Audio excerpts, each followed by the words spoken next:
Tengo que hacer este video porque al parecer, como lo revela el New York Times, el gobierno de Israel, específicamente Netanyahu, le mintió a Trump para meterlo en esta guerra con Irán.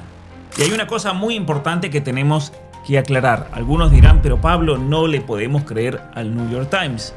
Y tienen razón en poner esa objeción, pero hay dos cosas que hay que tener en cuenta. Primero, y esa es la respuesta me parece a esta cuestión. Primero, el New York Times nunca jamás publicaría información confidencial filtrada de la Casa Blanca si fuese mentira. Nunca inventaría algo al respecto. ¿Por qué? Porque irían a la cárcel. El mismo Trump ya ha amenazado que todos aquellos que publiquen información confidencial o inventen irán a la cárcel, serán investigados, y sabemos de la cantidad de juicios que el presidente Trump ya ha ganado en los últimos meses contra estos mismos diarios que han inventado cosas contra él. Y en segundo lugar, y entonces aquí viene, me parece, la razón verdadera, nunca inventaría algo al respecto. ¿Por qué? Porque irían a la cárcel. El mismo Trump ya ha amenazado que todos aquellos que publiquen información confidencial o inventen irán a la cárcel, serán investigados, y sabemos de la cantidad de juicios que el presidente Trump ya ha ganado en los últimos meses contra estos mismos diarios que han inventado cosas contra él. Y en segundo lugar, y entonces aquí viene, me parece, la razón verdadera, si el presidente Trump amenazó que van a encarcelar a todos aquellos que publiquen información confidencial, si no mintieron, entonces es porque el mismísimo Trump, y esta es mi explicación y mi teoría, y ustedes me dirán, el mismísimo Trump quiso que esta información se filtrara. Por varias razones. Una, primero, para que obviamente el pueblo de los Estados Unidos sepa realmente qué pasó y para tratar tal vez de sacarle culpabilidad, especialmente por el rechazo masivo del 70% de la población contra la guerra. Y en segundo lugar, para mandarle un mensaje a Netanyahu. Ustedes nos engañaron con información falsa. Y no solamente se lo estamos haciendo saber a ustedes, se lo estamos haciendo saber al mundo entero. Por eso es muy importante, vamos a rápidamente hacer un resumen de este artículo, cómo Trump llevó la guerra, llevó a Estados Unidos a la guerra con Irán. En una serie de reuniones en la sala de situación, el presidente Trump sopesó sus instintos frente a las profundas preocupaciones de su vicepresidente y una evaluación pesimista de los servicios de inteligencia. Es decir, los servicios de inteligencia estaban en contra, los de Estados Unidos. He aquí la historia de cómo tomó esa fatídica decisión, ese error, básicamente está diciendo aquí el New York Times. Y ahí comienza este artículo escrito por Jonathan Swan y Maggie Haberman, quienes ambos son reporteros de la Casa Blanca. Y por eso, para mí, obviamente que aquí el presidente Trump les dio la autorización y les pasó la información para que publiquen esta noticia. Se encuentra también en español aquí la versión y vamos a ir comentando rápidamente. El todoterreno negro en el que viajaba el primer ministro Benjamin Netanyahu llegó a la Casa Blanca el 11 de febrero. El dirigente israelí llevaba meses presionando a Estados Unidos para que accediera a realizar un ataque de gran envergadura contra Irán y fue conducido al interior sin apenas ceremonia, fuera de la vista de periodistas, preparado para uno de los momentos cruciales de su carrera. Funcionarios de Estados Unidos e Israel primero se reunieron en la sala de gabinete junto al despacho oval. Luego Netanyahu se dirigió escaleras abajo para el acto principal, una presentación altamente clasificada sobre Irán para el presidente Donald Trump y su equipo en la sala de situación de la Casa Blanca. Bueno, esta es la presentación que Israel le hace a Trump y que al parecer obviamente estaba envuelta en datos totalmente falsos. Hay una cosa que hay que notar, es que rara vez se usa el Situation Room, ¿no es cierto? Es el lugar donde se toman las decisiones más importantes y críticas en los Estados Unidos.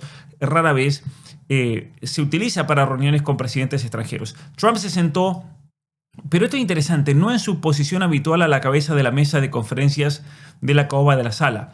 En su lugar se sentó a un lado, frente a las grandes pantallas instaladas a lo largo de la pared, y Netanyahu se sentó al otro lado, justo enfrente del mandatario. Obviamente que esto ha sido filtrado por alguien que estaba adentro, ¿no? En la pantalla situada detrás del primer ministro aparecía David Barnea, director del Mossad, la agencia de inteligencia exterior israelí, así como oficiales del ejército israelí, dispuestos visualmente detrás de Netanyahu, creaban la imagen de un líder en tiempo de guerra rodeado por su equipo. Este es el director aquí del Mossad. Susie Wiles, jefa de gabinete de la Casa Blanca de Trump, se sentó en el extremo opuesto de la mesa. El secretario de Estado Marco Rubio, quien también ejercía de asesor de seguridad nacional, estaba en su asiento habitual. El secretario de Defensa, Pete Hegseth, el general Dan Kane, jefe de la Junta de Jefes del Estado Mayor, estaba a un lado. También estaba John Ratcliffe de la CIA, Jared Kushner, yerno del presidente Steve Witkoff, enviado especial de Trump, quien había negociado con los iraníes, completaban el grupo principal. La reunión había sido deliberadamente reducida para evitar filtraciones. Obviamente se filtró. Estaban ausentes el vicepresidente, otros secretarios de gabinete que no sabían lo que estaba pasando. J.D. Vance se encontraba en Azerbaiyán y la reunión se había programado con tan poca antelación que no pudo regresar a tiempo. La presentación que Netanyahu haría en la hora siguiente sería fundamental para llevar a Estados Unidos e Israel hacia un conflicto armado de gran envergadura en medio de una de las regiones más volátiles del mundo, y desencadenaría una serie de discusiones dentro de la Casa Blanca en los días y semanas siguientes, cuyos detalles no se habían divulgado anteriormente, en las que Trump analizó sus opciones y los riesgos antes de dar el visto bueno de unirse a Israel para atacar a Irán. Es decir, se revela por primera vez aquí. Por eso me parece muy importante hacer un video sobre esto. Muy bien. La investigación de toda esta situación subraya hasta qué punto el pensamiento belicista de Trump se alió con el de Netanyahu durante muchos meses, más de lo que reconocían incluso algunos de sus principales asesores del presidente. Su estrecha asociación ha sido una característica duradera a lo largo de los gobiernos. Y muestra cómo al final incluso los miembros más escépticos del gabinete de guerra de Trump, con clara excepción de Vance, la figura dentro de la Casa Blanca que más se oponía a una guerra a gran escala, se plegaron a los instintos del mandatario, incluida su gran confianza en que la guerra sería rápida y decisiva. En la sala de situaciones, y ahí viene ese encuentro que se ha filtrado, ¿no? En la sala de situaciones del 11 de febrero, Netanyahu hizo una propuesta dura, sugiriendo que Irán estaba maduro para un cambio de régimen y expresando la creencia de que una misión conjunta estadounidense-israelí podría acabar finalmente con la República Islámica, algo que, como sabemos, hasta el momento no ha ocurrido.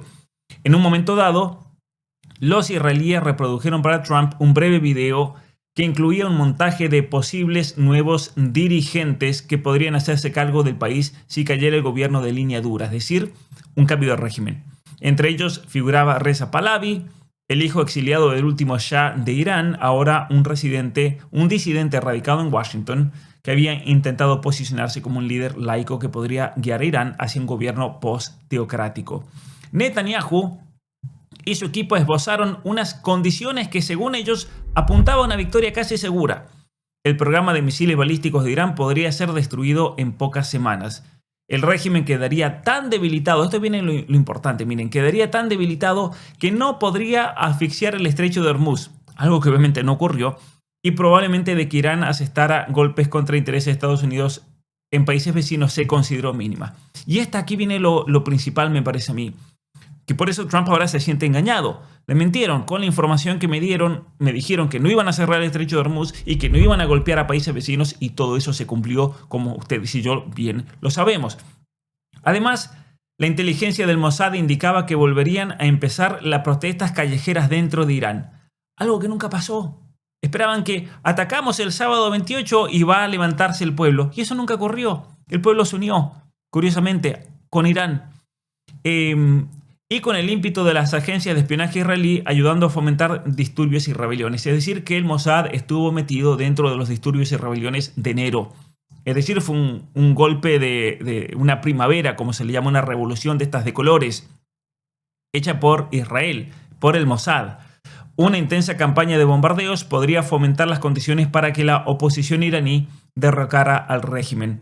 Los israelíes, porque existe una oposición en Irán, ¿no? Dentro del gobierno. Y curiosamente esa oposición no derrocó al régimen y no se ha opuesto al régimen y no ha liderado ningún tipo de protestas. Los israelíes también plantearon la posibilidad de que los combatientes kurdos iraníes cruzaran la frontera desde Irak para abrir un frente terrestre en el noroeste, lo que estiraría aún más la fuerza del régimen y aceleraría su colapso. Pero ¿qué pasó? Lo sabemos. Le ofrecieron armas, le ofrecieron combatir y dijeron: no, nosotros nos metemos en eso, eso es problema de ustedes. los kurdos, porque de hecho hay una comunidad kurda gigantesca dentro de Irán, en Irak y en Turquía. Los kurdos no se quisieron meter. Ya nos han traicionado varias veces, dijo el líder kurdo en Irak, y por eso lo lamento mucho. Nos han mentido tanto que aquí también nos van a mentir. Esa fue la respuesta oficial, ¿no? Netanyahu hizo su presentación en un tono monótono, seguro. Parece que eso le gustó a la persona más importante de la sala, el presidente de Estados Unidos. Suena bien, le dijo Trump al primer ministro, y para Netanyahu esto significaba una probable luz verde para una operación conjunta. Netanyahu no fue el único que salió de la reunión con la impresión de que Trump casi había tomado una decisión. Los asesores de Trump pudieron comprobar que se había quedado profundamente impresionado por la promesa de lo que podían hacer los servicios militares y de inteligencia de Netanyahu. Sabemos que eso fue todo mentira, no pasó nada. Todo lo que había prometido Netanyahu después de todos esos ataques no pasó. Por eso yo creo que Trump ha filtrado esta información porque está muy molesto. Antes de su visita a la Casa Blanca el 11 de febrero, Netanyahu había intentado centrar la atención de los estadounidenses en la amenaza existencial que representaba el líder supremo de Irán, el ayatollah Ali Khamenei, de 86 años. Cuando otras personas que estaban en la sala le preguntaron al primer ministro sobre los posibles riesgos de la operación, Netanyahu los reconoció, pero hizo una observación central. En su opinión, los riesgos de la inacción eran mayores que los riesgos de la acción. Argumentó que el precio de la acción solo aumentaría si retrasaban el ataque y le daban más tiempo a Irán para acelerar su producción de misiles y crear un escudo de inmunidad en torno a su programa nuclear. Todos los presentes comprendieron que Irán tenía capacidad para aumentar sus arsenales de misiles y aviones no tripulados a un costo mucho menor y mucho más rápido que los Estados Unidos podría construir y suministrar los interceptores mucho más caros para proteger los intereses estadounidenses y de sus aliados en la región. Y esto es lo que vengo diciendo hace mucho, ¿no? Matemáticamente, Irán puede producir mucho más rápido y más barato que lo que hace Estados Unidos. Entonces, matemáticamente, si hacemos un pronóstico a largo plazo, le va a ganar en cuanto a números. Las presentaciones de Netanyahu y la respuesta positiva de Trump a las mismas crearon una tarea urgente para la comunidad de inteligencia de Estados Unidos. Durante la noche, los analistas trabajaron para evaluar la viabilidad de lo que el equipo de Israel le había dicho al presidente. Y aquí viene una cosa interesante. Los resultados del análisis de los servicios de inteligencia se compartieron al día siguiente, 12 de febrero, en otra reunión solo para funcionarios de Estados Unidos. Antes de que llegara Trump, dos altos funcionarios de inteligencia informaron al círculo íntimo del presidente. Los funcionarios de inteligencia tenían profundos conocimientos de las capacidades militares de Estados Unidos y conocían al dedillo el sistema iraní y sus actores. Habían desglosado la presentación de Netanyahu. La primera era la decapitación, matar al ayatolá. La segunda era paralizar la capacidad de Irán para proyectar poder y amenazar a sus vecinos. La tercera era un levantamiento popular dentro de Irán. La cuarta era el cambio de régimen con la instalación de un líder laico para gobernar el país. Bueno, sabemos que hicieron lo primero, decapitar, hicieron lo segundo, paralizar, pero no lo pudieron hacer lo segundo. Es decir, no se cumplió para poder proyectar poder y amenazar a los vecinos. Solamente se cumplió lo primero. La tercera no se dio, levantamiento popular, y la cuarta, obviamente, cambio de régimen tampoco se ha dado. Los funcionarios estadounidenses consideraron que los dos primeros objetivos eran alcanzables con la inteligencia y el poder de Estados Unidos, pero miren qué interesante, el tercero y el cuarto, especialmente con la posibilidad de que los kurdos organicen una invasión terrestre, estaban muy alejadas de la realidad. Es decir, los servicios de inteligencia de Estados Unidos le dijeron a Trump: te está mintiendo. Básicamente eso es. Porque si a mí me dicen eso está alejado de la realidad, significa que me están mintiendo, ¿no? Cuando Trump se incorporó a la reunión, Ratcliffe, el de la CIA, lo informó sobre la evaluación y dijo que los escenarios que había presentado Israel eran ridículos. Miren, lo que había presentado Netanyahu es algo ridículo. En ese momento Marco Rubio intervino y dijo, en otras palabras, es una patraña. Te están metiendo gato por liebre.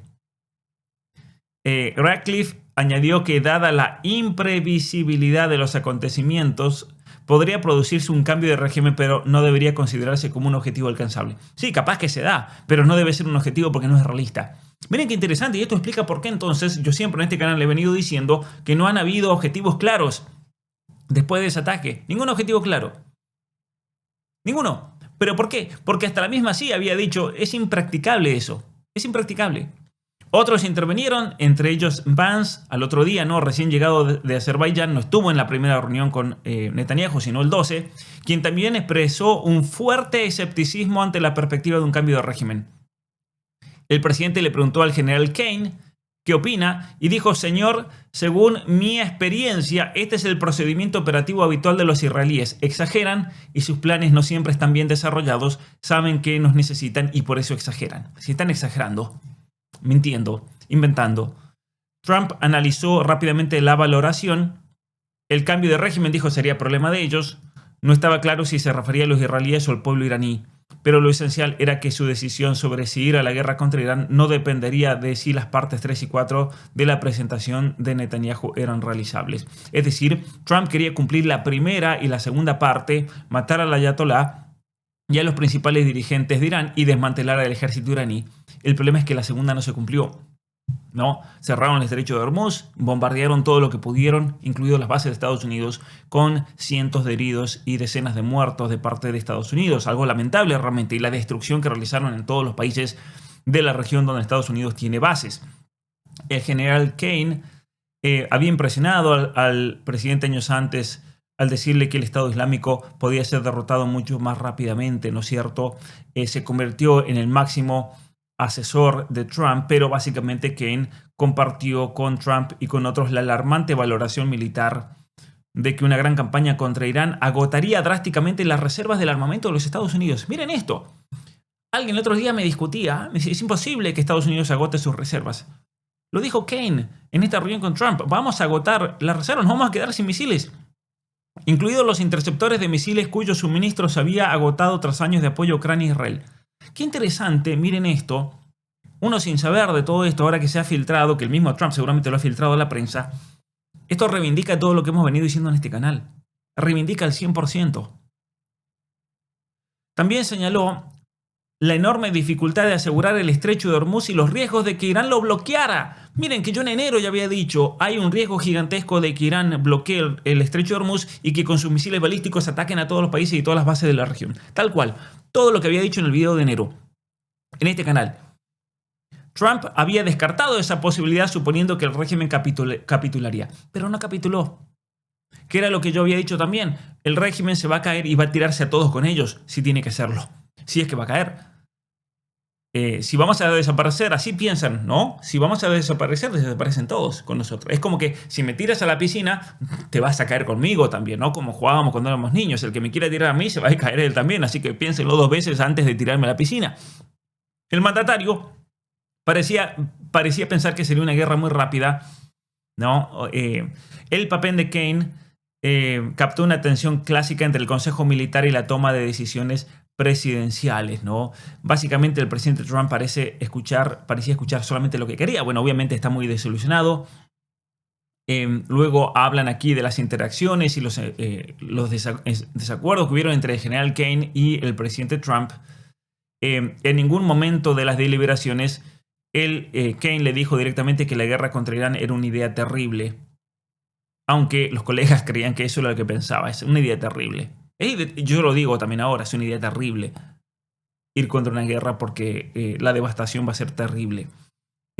Aunque muchos de los asesores del presidente desconfiaban de Netanyahu, la opinión del primer ministro estaba mucho más cerca de la de Trump, de la que los anti-intervencionistas del equipo de Trump o del movimiento más amplio, Estados Unidos, primero le gustaba admitir. No, yo soy de el ala anti-intervencionista, Estados Unidos primero.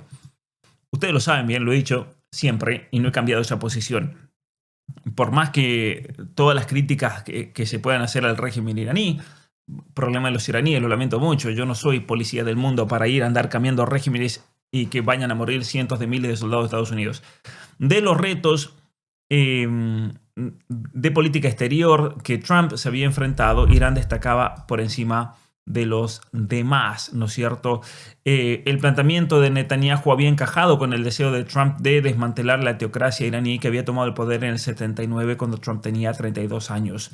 Es una espina clavada en el costado de Estados Unidos. Obviamente yo entiendo que Trump quiera llevarse la gloria de haber tirado ese régimen, lo entiendo, pero ¿hasta qué punto es algo factible? ¿Hasta qué punto es algo realmente factible? Cuando regresó a la presidencia, En un segundo mandato, la confianza de Trump en la capacidad del ejército había aumentado. Obviamente que se sintió desenvalentado cuando hicieron el operativo contra Nicolás Maduro. Ciertamente fue espectacular, ¿no es cierto? Una prueba de la incomparable destreza de la fuerza de Estados Unidos. Y dentro del gabinete, Hegseth era el mayor partidario de una campaña militar contra Irán. Rubio indicó a sus colegas que era mucho más ambivalente. No creía que los iraníes aceptaran un acuerdo negociado, pero su preferencia era continuar una campaña de máxima presión en lugar de iniciar una guerra a gran escala. Esto es muy interesante entonces. Marco Rubio quería un camino de diplomacia, pero con máxima presión. Sin embargo, Rubio no intentó disuadir a Trump de la operación y una vez iniciada la guerra presentó la justificación gubernamental con plena convicción. Es decir, no quiso ir contra Trump, yo lo entiendo. Yo creo que la posición de Joe Kent ha sido para sacarse el sombrero porque él dijo, no, yo objeto y después lo dijo públicamente, ¿no? A Wiles, Susie Wiles, esta mujer que vemos aquí, ella le preocupaba lo que podría suponer un nuevo conflicto en el extranjero, ¿no es cierto? Interesante. Muy bien. Sin embargo, le dijo Wiles a sus colegas que le preocupaba lo que Estados Unidos se viera arrastrado a esta guerra con Medio Oriente. Y esto iba a disparar los precios de la gasolina justo antes de las elecciones intermedias, y esto no le iba a ayudar en absolutamente nada a Trump. Ahora, J.D. Vance, era el que más estaba en contra. Él había construido su carrera política oponiéndose precisamente a este tipo de aventuras militares que ahora se estaba analizando. Es una enorme distracción de recursos y masivamente cara. Sin embargo, no era un pacifista en todos los aspectos, ¿no? Vance había animado en privado al presidente a hacer cumplir su línea roja a Irán. Pero lo que el vicepresidente impulsó fue un ataque punitivo limitado. El vicepresidente pensaba que una guerra de cambio de régimen con Irán sería un desastre, y yo coincido con J.D. Vance. Prefería que no hubiera ningún ataque, pero sabiendo que era posible que Trump interviniera de algún modo, intentó orientarse hacia una acción más limitada. Pero más tarde, cuando el presidente estaba decidido a emprender una campaña a gran escala, Vance argumentó que debía hacerlo con fuerza abrumadora con la esperanza de alcanzar rápidamente sus objetivos. Es decir, bueno, vamos, ataquemos el 28, hagamos todo lo que podamos hacer y listo. Ante sus colegas, Vance le advirtió a Trump que una guerra contra Irán podría provocar el caos regional y un número incalculable de bajas. También podría romper la coalición política de Trump. Miren qué visión, ¿no? De hecho es lo que ocurrió y sería visto como una traición por muchos votantes que creyeron en la promesa de no tener nuevas guerras. Qué visión realmente la de J.D. Vance. Vance también planteó otras preocupaciones. Como vicepresidente, era consciente del alcance del problema de municiones de Estados Unidos. Nuevamente, miren, para todos los que me decían en los comentarios, Pablo, no tienes ni idea. El problema de las municiones. Una guerra contra un régimen con una enorme voluntad de supervivencia podría dejar a Estados Unidos en una posición mucho peor para librar conflictos durante algunos años. Matemáticas, señores. El vicepresidente, y gracias J.D. Vance por esto, por reivindicar lo que hemos dicho en este canal. El vicepresidente dijo a sus colaboradores que ninguna perspicacia militar podía calibrar realmente lo que haría Irán. Nadie podía saber lo que podrían llegar a hacer en represalia cuando estaba en juego la supervivencia del régimen. Y es lo que he venido diciendo.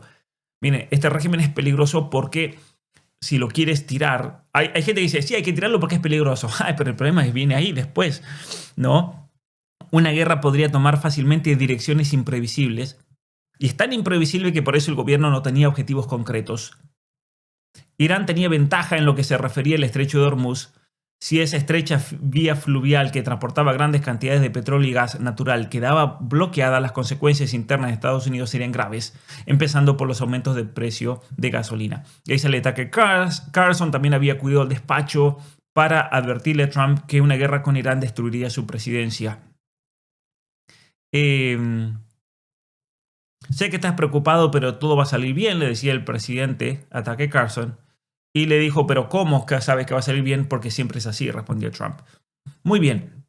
Y es ahí cuando comienzan a discutir el proceso. Pero lo más importante aquí es cómo se dio eso, cómo se dio todo ese proceso, cómo básicamente todos dentro del gabinete de Trump estaban en contra de la guerra, menos Peter Hegseth. Y es así cuando finalmente Trump, por medio de esta información a bordo del Air Force One, la tarde siguiente, 22 minutos antes del plazo fijado por el general Kane, Trump envió la orden se aprueba la operación Furia Épica, no se aborta, buena suerte. El único que estaba de acuerdo con él era Peter Sefec, pero es muy interesante reflexionar con esto, por eso quería compartir este video con ustedes y hacer un análisis, porque al final yo creo que Trump le está mandando un mensaje a Netanyahu, le está mandando un mensaje a Estados Unidos y al mundo también. Me dieron información equivocada de los puntos 1, 2, 3 y 4. Lo único que podemos hacer era el 1, el único que se cumplió. Los otros 3 fue en cierto sentido un fracaso, porque la situación obviamente ha empeorado.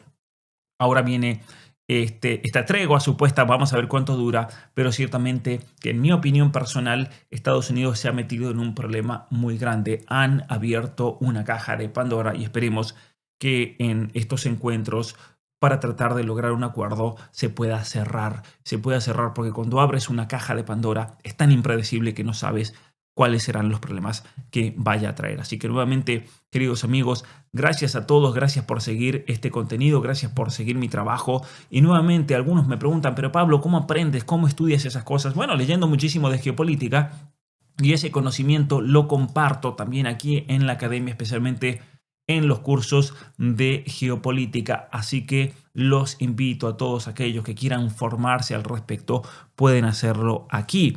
Y si alguno quiere apoyar por medio de becas, por medio de ayuda para que muchas otras personas que no tienen los medios lo puedan hacer, la mejor manera es auspiciando su negocio, auspiciando sus productos aquí dentro de este canal, que tenemos algunos programas muy económicos para poder ayudar a mucha más gente y de paso también ustedes pueden visualizar su contenido en un canal que llega a millones de personas todos los meses.